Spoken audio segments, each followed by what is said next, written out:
Hey there everyone, welcome on to another Vault Hunters video. Now, this is going to be a little different, just as you can probably read from the title. It is going to be covering a certain mod pack, well not a certain mod you can unlock.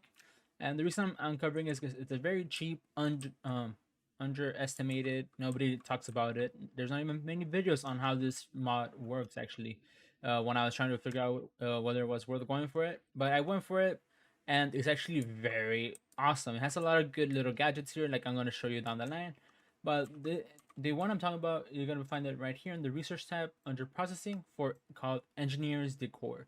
It only costs one research point starting up as default, right? And it is, of course, going to increase everything else plus one. That's just how processing works. But with Engineers Decor, it is very cheap and it has a lot of automation capabilities that come with it, and I'm gonna be going over those automations. So I'm first gonna show you what the items. These are all the items that come in here. Granted, some of these items you're not able to create yourself off the bat, due because this is usually an add-on to the what's the name of the other mod that it makes an add-on to immersive engineering. Now, I personally have never worked with immersive engineering, but that should not stop you from actually building most of these items. There's a few of here that you're not gonna be able to do, so Engineers Accord, this is how the little booklet starts off with, and it's kind of helpful at the very beginning, but some of these items are not craftable.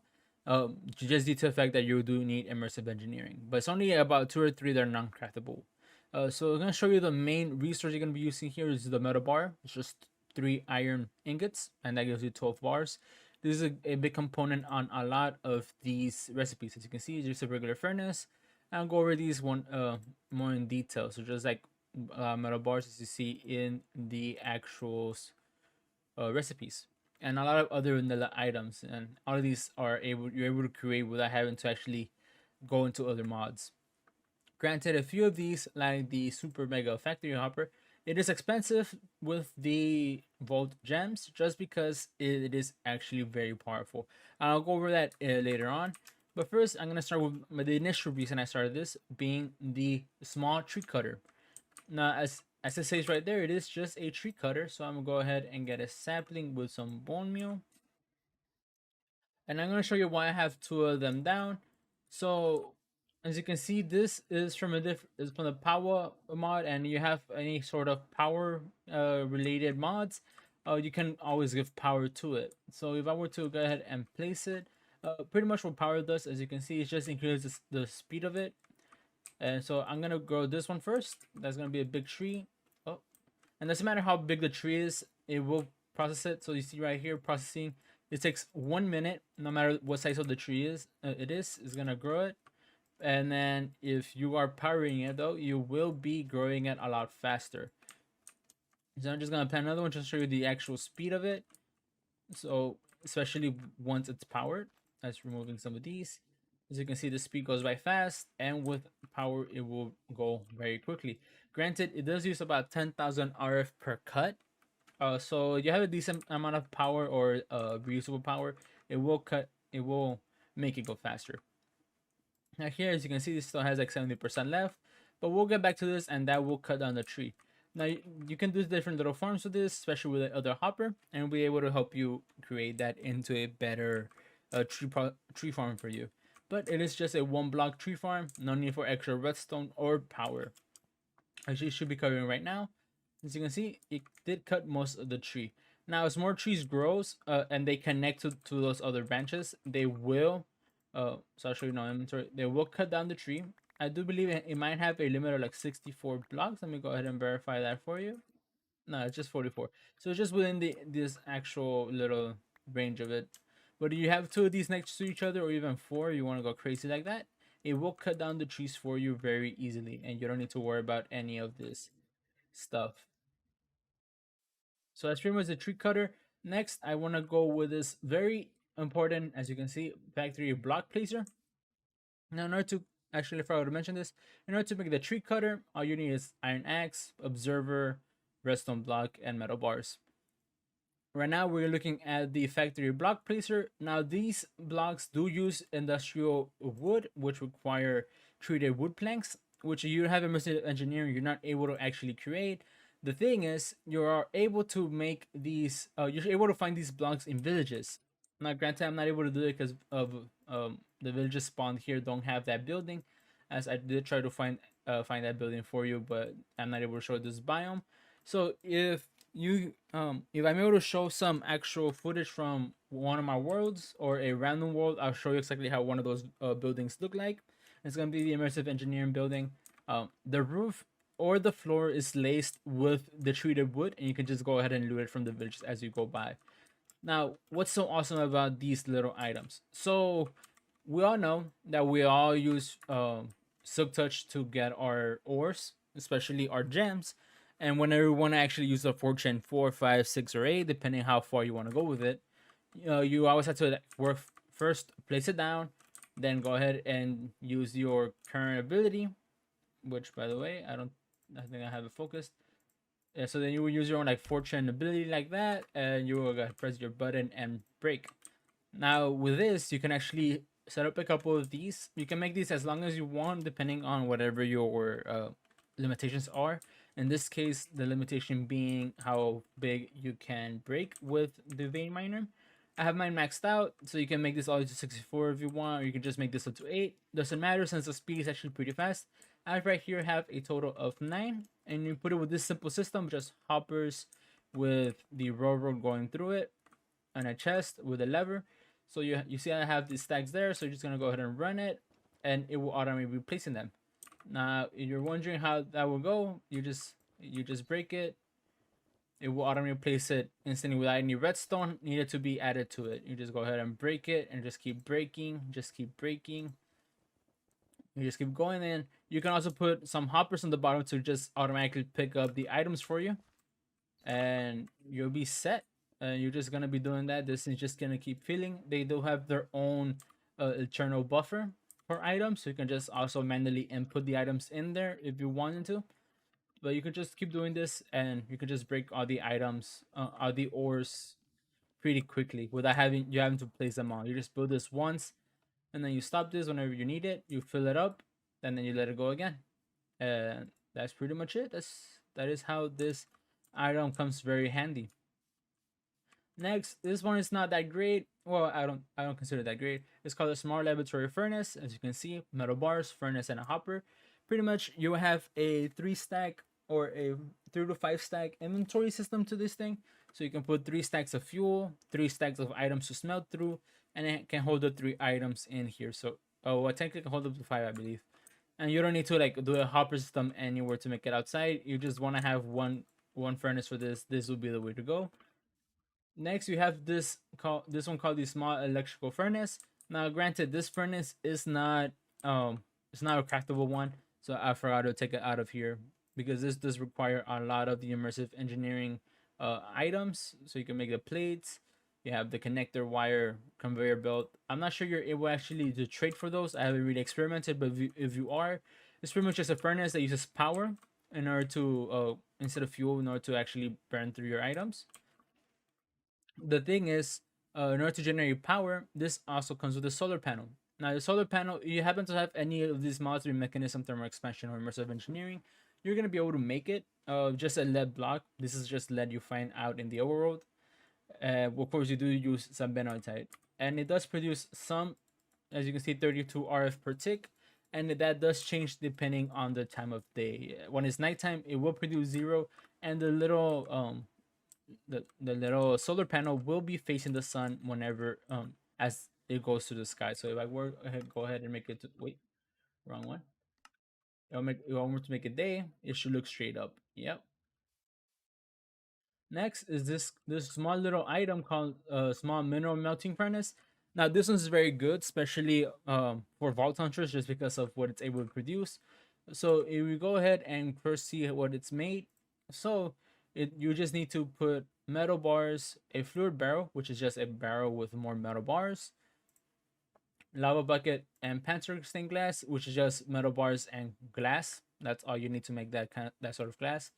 And pretty much all it does is if you go ahead and put in any sort of stone in there. It could be stone, cobblestone, diorite, granite, whatever you want to put in there that's a stone based item, and you give it power. which you do again. You can just give it power with the small solar panel on top. I just want to go over and beyond before I actually learned of that item, and it makes you magma blocks. You just put a hopper below it, and right before it's ready, it will make a magma block. If you want a lava, this will also be able to create lava for you, I believe. Let me see here. Yeah, so it will turn it into a magma block and then into a lava block. I mean, a lava thing. So I believe, I'm not sure if it puts the lava on the bottom, but just in case, I'm just gonna go ahead and cover that just to be on the safe side. I haven't really played around too much to see if it makes just drops the lava there, but you should also be able to pump it out with liquid, um, a liquid, what is it, pipe. But I'll go ahead and see that. I'll leave it there. It takes about 15 to 30 seconds for it to actually run through one. Oh no, you're able to. Oops. So that's how it looks when it has magma. I'll go ahead and let that go and get into a magma block. And over here, I'll go ahead and show two different blocks. So first is this one down the middle. It's called the ice small water freezer, which is this little item here. Now, small water freezer, you just put water in it with power. Again, this is the recipe for it, and it will create ice for you. Now, it does have a redstone signal, so you're actually able to tell what kind of ice it's gonna make. So it first makes ice, which will give 3 lines of redstone signal. No, first it will have water. When you add water, it gives three power signal on redstone. It turns to ice, it'll give three more. It turns to packed ice, and then all the way to blue ice. And you can actually do a system like this. Granted, you could probably make this a lot better than I did, and you will go ahead and have your own little ice maker here. Now, an item that's added to here that I want to share is this one right here. It is the fluid collector. Now, this fluid collector collects water sources within a 9x9 of it, so it's about 4 out in any direction, and it will absorb the water source and put it in there, and then it will also push it down. So right here, what we have is just an infinite water source, and it's going to be going and collect there the water source, and you'll be able to automatically fill in the water without having to have having to use the infinity sink to pump water into, because you also need pipes for that. This will go ahead and take care of that issue. Granted, you also do need to get power to this thing. So if you have any sort of power mod or a power transfer mod, you'll be able to do that with a combination of that with this. So this is a pretty good one. You're able to farm ice over here. I believe you should be able to hit this with a bucket. The lava seems to have finished. So you go ahead and click with the bucket and you go pick up lava. So you need a lot of lava. This one way to make it for yourself. A farmable way to do it in 1.16.5 without having to use you know new mechanics. Next up is gonna be this small block breaker. As it says, it's just a small block breaker. It will break any block. The harder it is, the slower it breaks it. You can even break obsidian. Now you can also use this for cobblestone generator. So you would do a regular cobblestone generator right next to it, and it breaks cobblestone. It's gonna be slow, but you make it to breaks what do you call it? You make it for it to break stone. Which, by the way, in case you're wondering how to make stone, that is when you put lava source right below a stream of water that turns to stone instead of cobblestone, and that will break the stone as it goes. For this is awesome because you don't need to make any sort of redstone signal. As you can see right here, let me go ahead and cover this up really quickly. So as you can see, it's just hoppers on the bottom. There's no need to do any weird trick with hopper minecarts. It will just go ahead and generate. It will pick up all the resources without letting it hit the lava. So you'll see right there, it just breaks it. Now some of it will fall in, but you can see this just with the speed that it's going at. Now, granted, this can overload itself this way, but I tested it out. You can do about 3 to 4 back to each other, like just going straight, and that will just generate all the cobblestone you want.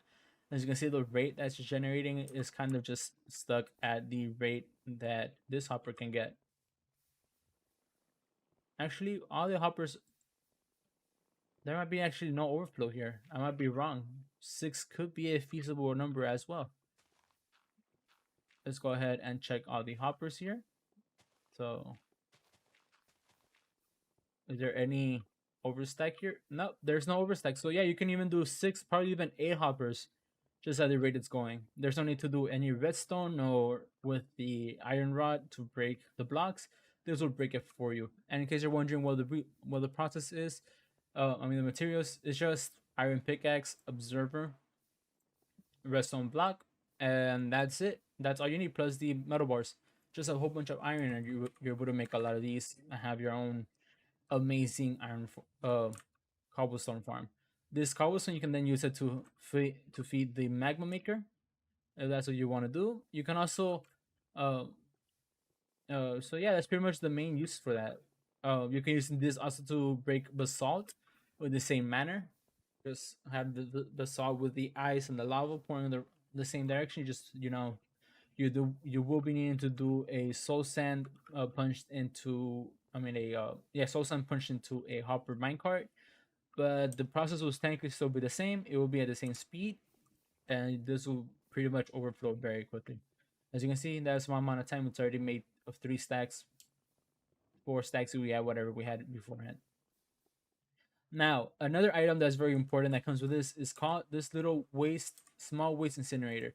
It's very cheap to make. Double hoppers, a lot of metal bars, and lava bucket.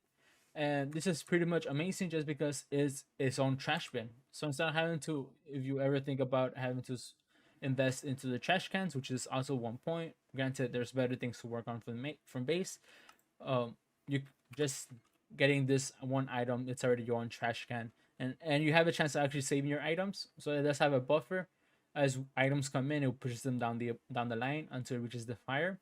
But if you throw something in by accident, you can always pick it up from the buffer itself. Now, those are pretty much the main items I wanted to cover. You also have others like the small milking machine, which is also very cheap. Pretty much what this does is that whenever any cow within a 9x9, if they can't get milk, they will walk towards it and get milk every so often. And you will put it into a sort of fluid barrel.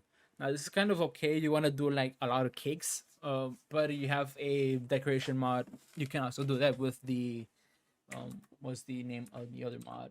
I believe it was a chef one, the cooking with blockheads. Yeah, this one, cooking with blockheads. That mod also has pretty good things for it.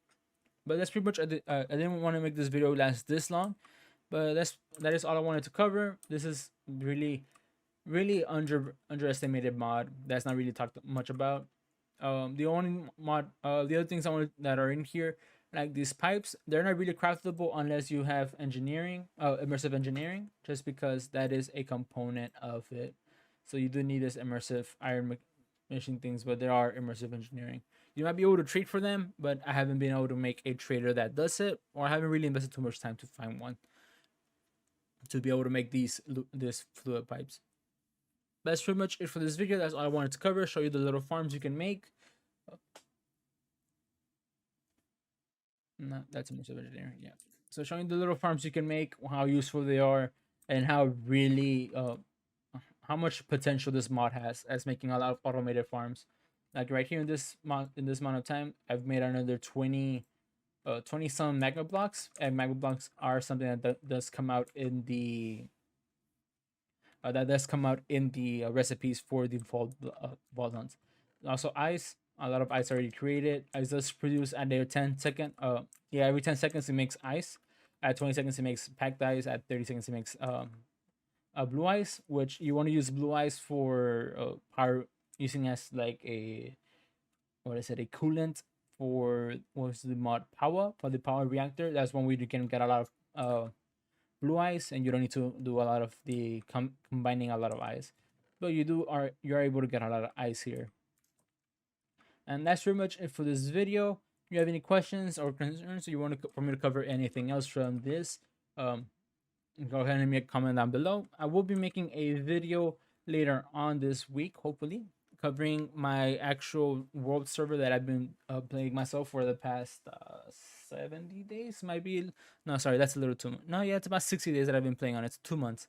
For the past 2 months that I've been playing on it, I haven't really recently. I kind of stopped because of all the patches with their bugs that are coming out currently. So I'm waiting for the 1.13.4 to come out. Hopefully that fixes a lot of the issues I've been having. Oops, I just broke something. It'll be fine. But yeah, that's pretty much it for this video. Thank you guys for watching, and I'll catch you in the next one. Peace.